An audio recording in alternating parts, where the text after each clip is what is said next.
the stereotype in the past, or earlier, was that obviously that the wife took care of the children and the husband went out and made the income.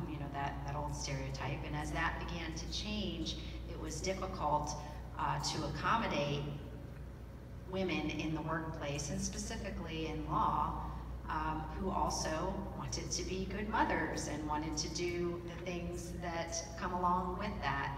And so I think that that has evolved to a large degree, at least in my time as a lawyer. Kristen and I went to the same law school, 30 years apart. There were 7 women out of 147, first day I walked into case. And the only bathroom we shared with all the female staff of the law school. And I guess, flash forward 30 years, at the same school, different building, there were at least 50% women in my class. And many of the hurdles that I think some of you faced, some of us didn't really have to face with regard to gender. But there are always pockets out there, and I have to say that I had the exact same experience with one person at the fair who came up to my booth and just looked me dead in the eye and said, "What are you doing here? You should be home with your children. How dare you?" And I thought, wow, I was really surprised I was really taken aback. I know that, that obviously it was my choice to do what I've done in my career, to do what I was doing then, but I was really surprised because it was only, 4 or 5 years ago.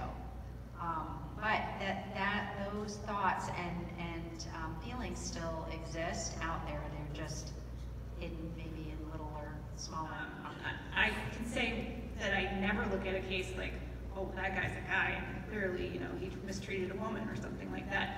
So I don't think that it does at all. Whether it's just the way in which I approach cases is unique to myself, not just necessarily as a woman. I'm not too sure. Because I think deciding to go into politics is one of the biggest life-changing decisions you'll ever make. You become a public person. And from there on, you're on display and you're very conscious of what you do and say. It is a different world. So just be ready for that. But if it's something you want to do and you're interested in doing it, just do it. It's a different world for your family and your children also. We do remember the Maslin injunction, where my children didn't want to go to school at St. Mary's the day I made that decision, Maslin versus McKinley, many, many years ago. So your children do get caught in some of the things, and I think probably they're treated differently by their peers.